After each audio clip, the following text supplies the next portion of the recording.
Buenos días, ¿se oye bien ahí atrás? Sí, sí. Bueno, pues vamos a comenzar con la próxima mesa redonda sobre archivos y memoria democrática abulense. Muchas gracias por venir, gracias también a los asistentes y a la organización. Bueno, antes de dar la palabra a los ponentes, nos han invitado a la Asociación de Archivos de Castilla y León para presentar esta mesa y bueno, en nombre de la asociación quería dar unas breves palabras sobre la importancia de los archivos para los derechos humanos. Y ayer pudimos escuchar a Ángel Viñas, que es uno de los mejores ejemplos de historiador que se ha apoyado en fuentes documentales para realizar sus investigaciones, algo que lamentablemente no es siempre tan habitual. Mi primer acercamiento a los archivos, aunque ahora soy archivero, también fue como historiador. Estaba en aquellas terminando la carrera de historia y bueno, viajaba mucho de Madrid al Centro Documental de la Memoria Histórica como apoyo a la investigación que estaba haciendo en aquel momento sobre asociacionismo juvenil en la Segunda República y la Guerra Civil. Es evidente la importancia que tienen los archivos para la historia, pero los archivos son mucho más que una fuente para conocer de manera científica el pasado. Lo mismo que los hace imprescindibles para la historia, los hace fundamentales para la defensa de los derechos humanos. En los archivos encontramos evidencias de las actividades de las organizaciones. Por eso la documentación de archivo a veces al principio es un poquito difícil de manejar para los historiadores porque no entienden por qué está organizada por principio de procedencia y demás. Y es porque la documentación de archivos se diferencia actividades. Y en este sentido también evidencia los crímenes contra la humanidad de regímenes autoritarios, como el franquismo, de organizaciones armadas y demás. Y es que los archivos son garantes de derechos, es lo que quería poner en valor. Bien es conocida, por ejemplo, la importancia que tuvieron los negativos que Francesc Boix logró sacar del campo de concentración de Mauthausen en los juicios de Nuremberg, de París, de Dachau, para condenar a dirigentes nazis. No sé, es una historia bien conocida. En tiempos más recientes podríamos hablar, por ejemplo, de la importancia que los documentos de archivo tuvieron en el juicio a las juntas en Argentina. Y bueno, supongo que también podríamos hablar de cómo para la exculpación de los cuatro de Guilford, por ejemplo, fue importante la documentación que la abogada logró sacar del archivo. Eso lo habéis podido ver, por ejemplo, en Peliculón, en El nombre del padre, de Jim Sheridan. Bueno, para que los documentos tengan este valor probatorio es fundamental el trabajo que realizamos los archiveros. Los archiveros nos encargamos de que los documentos sean auténticos, íntegros, confiables, usables y por lo tanto se puedan utilizar no solo para la historia, sino, como decía, para defender los derechos humanos. Pero además, solo el acceso público justifica y legitima la custodia y preservación, como dice Madeiro da Silva. En definitiva, el trabajo de los archiveros y el acceso universal a la información son esenciales para la reparación y la restitución y, más en general, para la salud democrática de nuestras sociedades. Y ya sin más, pues voy a dar paso a Antonio González Quintana, para que nos hable de fondos documentales sobre la represión en el Archivo General Militar de Ávila y otros archivos militares. Antonio fue miembro del Cuerpo Facultativo de Archiveros del Estado, donde ejerció como subdirector general de archivos de la Comunidad de Madrid entre 2010 y 2018. Y bueno, anteriormente, entre otros destinos, pues fue director del Centro de Información Documental de los Archivos del Ministerio de Cultura, jefe de la Unidad de Coordinación de Archivos Militares del Ministerio de Defensa, director del Archivo de la Guerra Civil de Salamanca y archivero de la Fundación Pablo Iglesias. También fue el primer presidente de la Sección de Archivos y Derechos Humanos, justo de lo que estábamos hablando, del Consejo Internacional de Archivos, y forma parte de la Asociación de Archiveros Españoles de la Función Pública. Como docente, ha sido profesor asociado de archivística en la URSAL entre el 89 y el 92 y impartido docencia ocasionalmente en las dos universidades. Y bueno, en cuanto a los trabajos que ha publicado, pues se ha centrado sobre todo en los archivos del movimiento obrero, fuentes para el estudio de la guerra civil y el franquismo, y archivos y políticas públicas de gestión del pasado en España, derecho de acceso a la información, etc. Nada, pues cuando quieras, Antonio.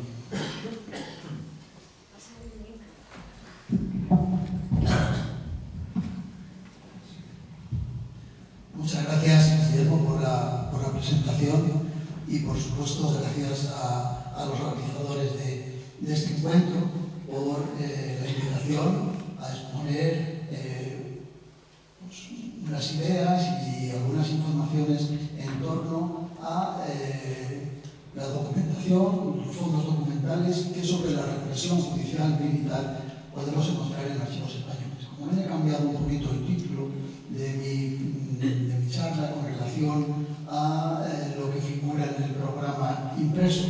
¿Por qué? Porque creo que no solo podemos hablar o debemos hablar de los archivos militares, dado que la presencia de fuentes sobre la participación de los militares en la represión está también en los archivos públicos de carácter civil, sobre todo en el Centro Documental de Memoria Histórica y en el Archivo del Tribunal Supremo, entre otros.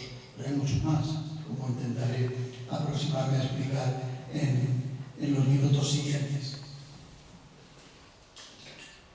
Yo lo primero que diría es que la implicación del ejército en la represión del movimiento obrero, en el orden público en general, es una constante en nuestra historia contemporánea y, como algunos autores han señalado muy bien, realmente todo lo que vemos en la guerra civil, en el lado franquista, o lo que vemos después en la posguerra, no es ni más ni menos que una acción incrementada de lo que venía siendo la participación del ejército en la represión.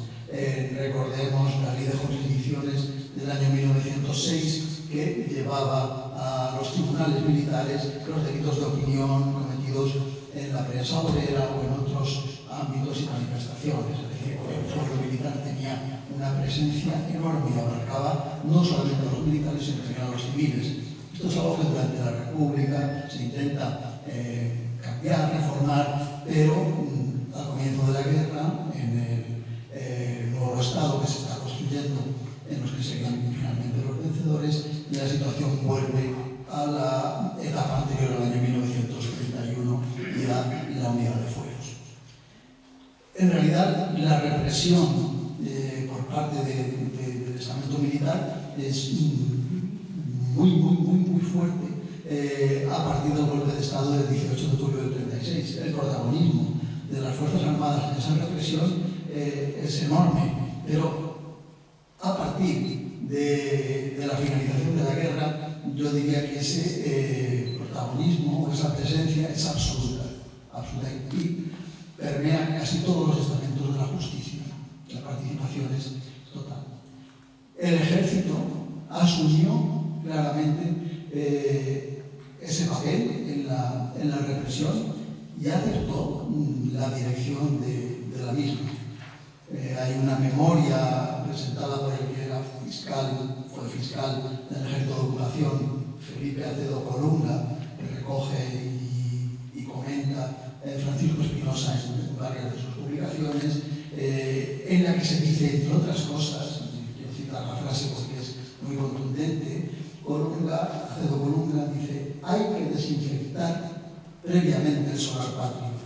Y he aquí la obra, pesadumbre y gloria encomendada por los azares del destino a la justicia militar.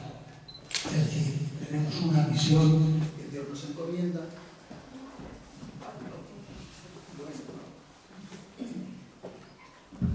que es la de hacer esa limpieza del solar patrio.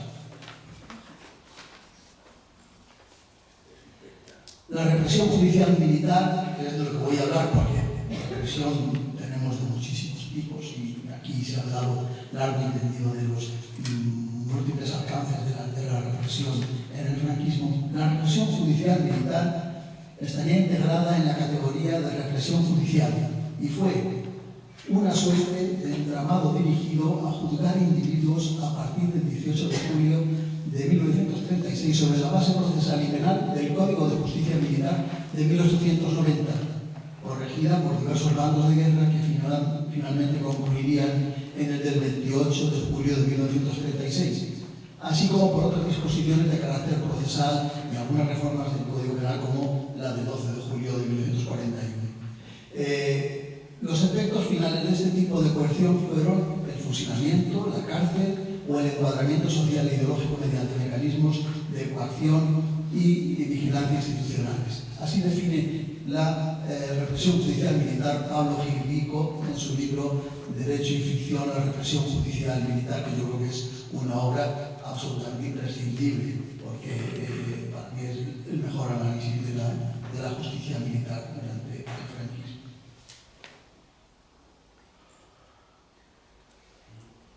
Se trataría de una represión vestida de legalidad. Los esfuerzos del régimen, se ha comentado en exposiciones anteriores, fueron enormes para dar esa cobertura o esa capa de legalidad a la acción represiva. La presentación social ante otros países europeos, ante las sociedades de naciones, los organismos internacionales, tenía que basarse en la existencia de un entramado jurídico que garantizara que aquí lo que se hacía era aplicar la ley sin más ni más. Lo que ocurre es que esa ley se aplica sobre la construcción de un nuevo derecho penal, que es, muy cínicamente comentaba Serrano Suñer, darle la vuelta al concepto del delito de rebelión, pasando a ser acusados de rebelión quienes defienden el gobierno legítimo de quienes se rebelan contra él, que serían los auténticos candidatos a ser juzgados por rebelión. Ese nuevo derecho penal va a traer manifestaciones importantes, como veremos a continuación, pero además de sustentarse en el Código de Justicia Militar y sus modificaciones, va a incrementar su acción con las medidas de gracia, conmutaciones, reducciones de penas, indultos, que muchos consideran como una manifestación más después de la represión, esa capacidad del César de decidir sobre la vida, la muerte, sobre la reducción de las penas, sobre el perdón voluntario, pero no reconociendo ningún error en las actuaciones. La supuesta profesionalidad de la justicia y el seguimiento de las normas procesales, yo creo que es un vestido que se le pone a la labor represiva que protagoniza el ejército. Pero tiene una consecuencia muy importante para nosotros, para lo que estamos hablando en esta reunión, y es que nos ha dejado un océano de documentos, un mar de documentos. Tenemos muchísimos documentos sobre esta acción represiva, que, a diferencia de la ilegal o no judicial, pues nos aporta una información de la que carecemos en los casos anteriores. Aunque el alcance de los fusilamientos, los paseos, sea enorme y muy grande, muy superior en muchas provincias al de la justicia legal, entre comillas, no tenemos información. Es mucho más difícil documentar esos asesinatos, como hemos estado viendo, hay que recurrir a otras técnicas forenses, arqueológicas, para poder saber. Vamos a ese océano de documentos. Lo primero que yo diría es que investigar la represión o analizar la represión judicial militar supone moverse en un puzzle de archivos y documentos. Por ejemplo, el Consejo Supremo de Justicia Militar tiene sus fondos amplísimamente repartidos en distintos archivos. El Archivo General Militar de Guadalajara, el Archivo General Militar de Ávila, el Archivo General de la Administración de Alcalá de Henares o el Archivo del Tribunal Supremo. Y ese puzzle lo tenemos que hacer, porque lo que no tenemos en un lugar lo tenemos en otro. La historia archivística española es compleja y los azares en la redistribución de fondos y la ubicación definitiva de los documentos también es digna de ser analizada. También hay un ejercicio de encapsulado de unos archivos dentro de otros, es lo que yo llamo la colección de matrioscas. El Servicio de Información Militar Republicano acaba dejando su archivo dentro del Servicio de Información y Policía Militar del franquismo, y así sucesivamente, archivos uno dentro del otro que son difíciles de ubicar en primera instancia.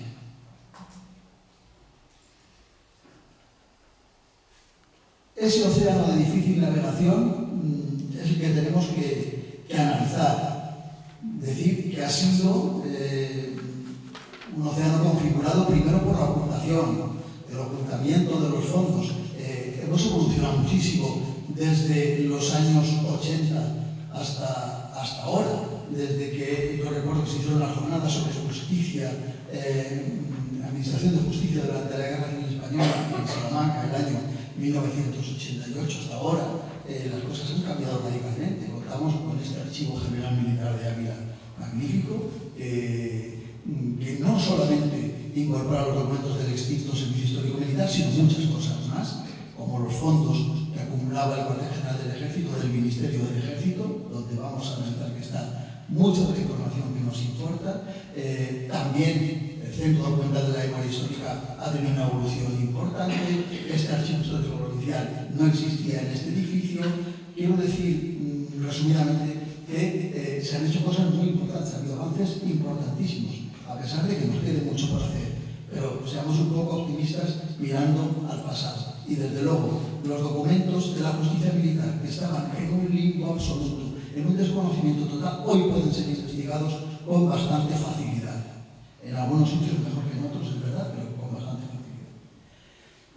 Ese mosaico de la represión que nos ofrece el edificio documental nos habla de distintas fases en el proceso represivo: la identificación y localización de los enemigos, entre comillas, fichas policiales e informes, sería lo primero que tendríamos que hacer.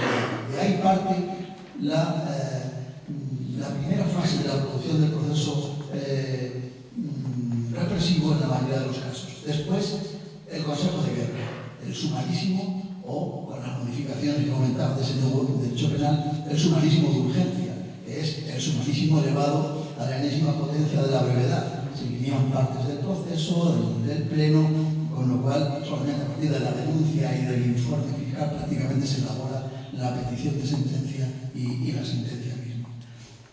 Después del sumarísimo estaría el enterado conmutado o el indulto, que el jefe del Estado, el generalísimo Franco, en aquel momento, antes la Junta de Defensa Nacional, unos meses, tiene que ofrecer sobre cualquier pena de muerte. Se conmuta o se indulta o se da por enterada la autoridad y se ejecuta la pena. Muy importante porque ahí tenemos una fuente amplísima, sobre todo aquí en Ávila, como veremos. Luego estaría el expediente de prisión, los registros de inhumación, los expedientes de responsabilidades políticas, la exclusión económica después del juicio, los expedientes de depuración, si profesionalmente tenías que ser apartado, o del ejército, de la educación, de la enseñanza, como hemos visto.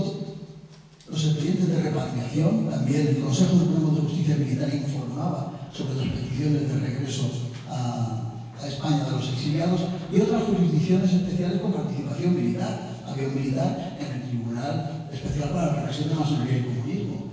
Saniquet fue presidente de ese tribunal durante un periodo. En el Tribunal de Responsabilidades Políticas también, en otras jurisdicciones. Es decir, la presencia es muy grande. ¿Qué nos vamos a encontrar en esos documentos? La información más completa y exhaustiva la tenemos en los consejos de guerra, en los sumarísimos y sumarísimos de urgencia que han producido juzgados y tribunales militares. La información cuantitativa y la visión global del alcance de la represión la podemos tener en el Archivo del Tribunal Supremo, en el Consejo Supremo de Justicia Militar y en las auditorías como productores de documentos, con sus registros de procedimientos, testimonios de condenas, de sentencias, de causas, enterados conmutados, expedientes de disentimiento, muy importantes, y expedientes de conmutación de penas. Y la información detallada sobre la ejecución, pues en prisiones y cementerios, en la ejecución de la condena. En primer lugar, la labor de identificación y localización, el acopio de antecedentes sobre personas, de donde empieza el proceso represivo, lo vamos a localizar básicamente en dos lugares. En el Centro Documental de la Memoria Histórica tenemos el fondo muy importante del Servicio de Información de la Auditoría de Guerra del Ejército de Ocupación. Un fondo del que quedan solamente 2 series, que son los libros registros de criminalidad, que son 5 tomos, si no recuerdo mal, bueno, quizá Manuel va a hablar de eso un poco más en detalle, y luego las fichas provinciales, los ficheros por provincias que alcanzan aproximadamente 600.000 personas y que recogen una información global del pueblo, que pasó aquí, si hubo registros, saqueos, incendios, asesinatos, y luego, bueno, por uno, todos los individuos del pueblo considerados enemigos, con su nombre, su monte, y de qué se les acusa, con información procedente de delaciones, de ficheros de falange, de muchos lugares. La Delegación Nacional de Servicios Documentales, de Presidencia del Gobierno, los archivos que con los documentos incautados a las instituciones republicanas se van construyendo sobre antecedentes de personas, que también se utilizan en la represión militar, y la propia causa general, que no deja de ser una fuente de información que también se conserva en el archivo general de la Guerra Civil, en el Centro Documental de la Memoria Histórica de Salamanca. Y en el Archivo General Militar de Ávila tenemos la información militar, los servicios de información militar, que también tienen una copia de ficheros importantísimos y de fichas. Aparte de la sección de información del Estado Mayor, su segunda sección BIS, que trabaja en el tiempo hasta prácticamente la llegada de la democracia, tenemos los ficheros del Servicio de Información y Policía Militar. Bueno, vamos a ver alguna de estas imágenes, por ejemplo, de los ficheros provinciales de la Auditoría de Guerra del Ejército de Ocupación. Ahí tenemos un ejemplo, el pueblo de Esa de La Palma, hubo saqueos, hubo operaciones, y luego las fichas individuales de las personas. Como digo, hay cerca de 200.000 fichas de todas las provincias españolas, de todas. Muy importante, aunque de Álava hay una cantidad de pueblos muy reducida, pero de todas las demás hay muchísima información.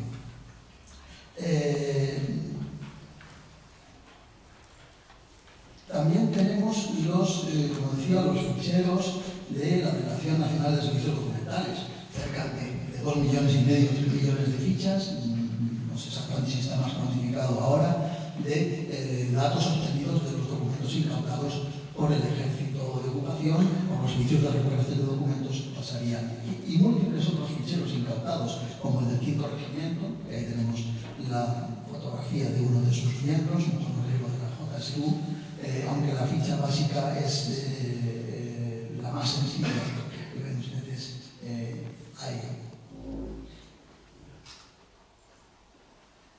Estos serían los ficheros de la sección de información y policía, de Servicio de Información y Policía Militar. Ven ahí en esa etiqueta del fichero ley del 12 de julio, que comentaba antes, que rectifica el Código de Justicia Militar y algunas de las disposiciones de la organización militar.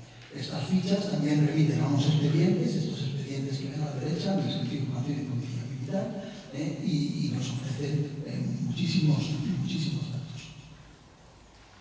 De la segunda sección BIS, pues igual, tenemos esos informes que se van produciendo sobre guerrilla, muy importantes, sobre posición estudiantil y otros códigos.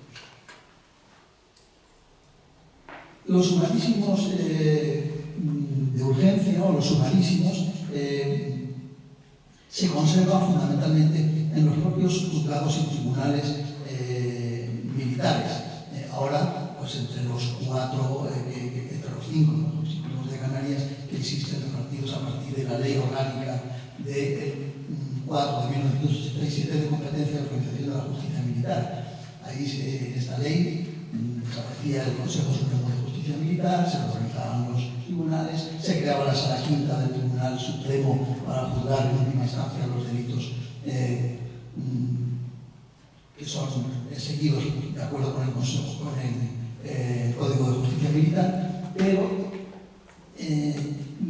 lo que ocurre es que a partir del año 36 se rompe la tradición de que los expedientes que hubieran terminado toda su tramitación fueran transferidos al Archivo General Militar de Segovia a su sección 9. No los encontramos en Segovia, como encontramos pues, los que se llevaron a cabo con la Ley de Jurisdicciones, contra Besteiro, contra Caballero, contra los dirigentes obreros o contra cualquiera otro que hubiera sido juzgado por la justicia militar. A partir de 36 están en estos tribunales. Y la situación es muy variada. Yo recomiendo a todos los interesados que sigan esta guía que está en la página web de Cultura de Defensa, del Ministerio de Defensa, guía para la organización de los procedimientos judiciales incoados por la justicia militar a raíz de la guerra civil y durante la dictadura franquista. Los sumarísimos y sumarísimos de urgencia, porque están muy repartidos en muy diversos sitios. Por ejemplo, en el Archivo General e Histórico de la Defensa se conservan los de Madrid, Toledo, Albacete, Cuenca, Ciudad Real, toda la zona centro, más Levante y Extremadura. En el segundo, están los de Andalucía, con algunas excepciones, no están los de todas las provincias, pero sí muchas. En Ceuta se conservan en el Archivo General de la Comandancia de Ceuta. El tercero, pues tiene solamente documentos en un archivo intermedio militar en Baleares. El cuarto tiene un muy buen archivo judicial conservado en el Archivo Intermedio Militar Territorial de Ferrol. Y el de Canarias, pues también en el Archivo Intermedio Militar de Canarias están los documentos que dependen del Tribunal Militar Territorial V con los juzgados militares de Canarias. Es decir, en la zona centro, en la zona de Baleares, en la zona de Galicia, País Vasco, Asturias, es lo que abarca todo ese Tribunal Cuarto, en Ferrol.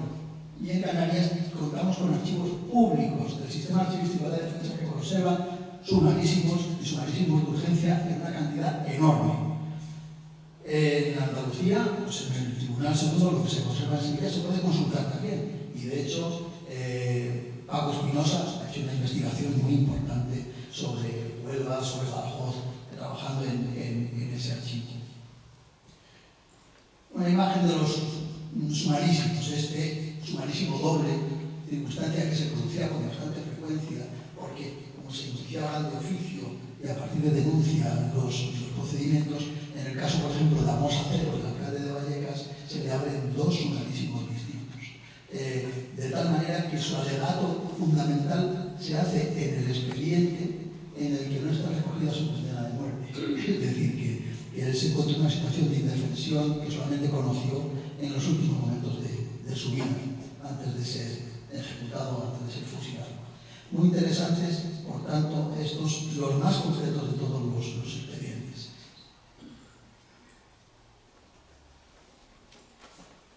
Entre los enterados y conmutados, el Fondo del Cuartel General del Generalísimo, de la Junta Técnica de Estado, el Fondo del Ministerio del Ejército con su asesoría jurídica y en los fondos de las auditorías de las Capitanías Generales, encontramos en Ávila una fuente de información excepcional en el Archivo General Militar de Ávila. Estos enterados y conmutados se producen en todas las condenas de muerte. Existen los registros concretos de esos expedientes de enterados y ejecutados.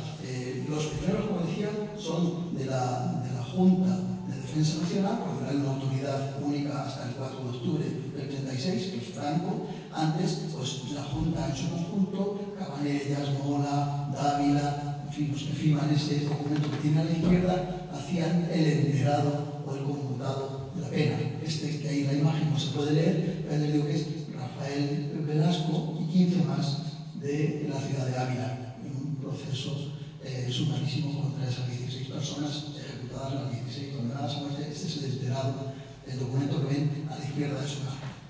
La E grande que aparece en ese otro documento de la derecha es de otro expediente, otro enterado, que normalmente aparece una E o aparece una I de indulto, como vemos en este otro, y esos expedientes son muy importantes porque aquí hay muchísima información que procede de la familia de las víctimas. Telegramas solicitando el indulto, avales, ruegos de todo tipo para que no se ejecutara al preso. El Archivo del Tribunal Supremo tiene de estos enterados también una parte importante en los fondos del Alto Tribunal de Justicia Militar, que nacería justo el 4 de octubre del 36 con la jefatura de Estado de Franco, y que vendría a ser el máximo órgano de justicia militar, hasta la creación en septiembre del 39 del Consejo Supremo de Justicia Militar. Pues todos los informes sobre conmutación de penas que hacían estos organismos los vamos a encontrar también en el archivo del Tribunal Supremo. Aquí sí que hay una matización. El archivo del Tribunal Supremo recoge estos fondos del antiguo Consejo Supremo de Justicia Militar que tenía su calle Fortuna. Lamentablemente no los conserva el Tribunal Supremo en su sede, sino que los tiene una empresa de guarda y custodia, y su consulta es un auténtico calvario. Si Pablo Gil Rico pudo hacer su libro fue porque en aquel momento todavía no estaban en esta situación y estaban en un almacén donde le dejaron moverse con cierta libertad para hacer una consulta de los 5.800 expedientes de disentimiento. Disentimiento se produce cuando entre el mando militar y el auditor hay un desacuerdo sobre la pena impuesta por el Consejo de Guerra pertinente en el sumarísimo correspondiente. Entonces ese disentimiento se resolvía en el alto del Tribunal de Justicia Militar primero, en el Consejo de Justicia Militar después. Todo eso lo tenemos en el archivo del Tribunal Supremo. Todos los disentimientos, 5.800 disentimientos, ha estudiado Pablo Gil Rico en su libro. El Archivo General Militar de Guadalajara tiene todos los testimonios de las causas. Un pequeño testimonio de todas las causas organizadas por provincias los tenemos en el Archivo de Guadalajara. Voy terminando, solamente hacer una referencia a los expedientes de prisión que están en los archivos históricos provinciales. Hay una disposición de conservarlos durante 52 años después de la excarcelación en el centro penitenciario y después transferirlos a los archivos históricos provinciales. Es una solución de la Comisión Calificadora Superior de Documentos Administrativos, aprobada del año 2011. Por tanto, en los archivos históricos provinciales tendrían que estar. En cuanto a prisiones militares o prisioneros de guerra, pues la fuente fundamental son, lógicamente, los fondos del Archivo General Militar de Guadalajara y en parte también del Archivo General Militar de Ávila. Por último, los expedientes de enterramiento los tendríamos en los archivos de los cementerios. Si me permite solamente una cosita más, es muy importante reconocer que ha habido un extraordinario trabajo de historiadores y archiveros que nos permiten movernos un poquito mejor dentro de toda esa panoplia de archivos, fondos, en ese laberinto que dibujaba anteriormente. Y yo creo que se tiene que tener en cuenta el papel de todos ellos. Y podemos citar archiveros, Ainara Alonso, Guillermo Pastor, Carmen Guillán, Manuel Vigar, Miguel Ángel Jaramillo y otros tantos, que seguro que me olvido de ellos, a los que han hecho una labor importante publicando inventarios, describiendo fondos y también, por supuesto, los historiadores. Juanjo del Águila, con el trabajo que ha hecho sobre el Tribunal de Orden Público, también Mirta Núñez de Adora sobre cementerios, Conchita Mir sobre el Tribunal de Responsabilidades Políticas y otros muchos historiadores, Francisco Espinosa, que comentaba anteriormente, Paco Moreno, en fin, muchos historiadores que también nos han dado pistas sobre los archivos y han apoyado que los archivos se abran y sean posibles las investigaciones. Muchas gracias.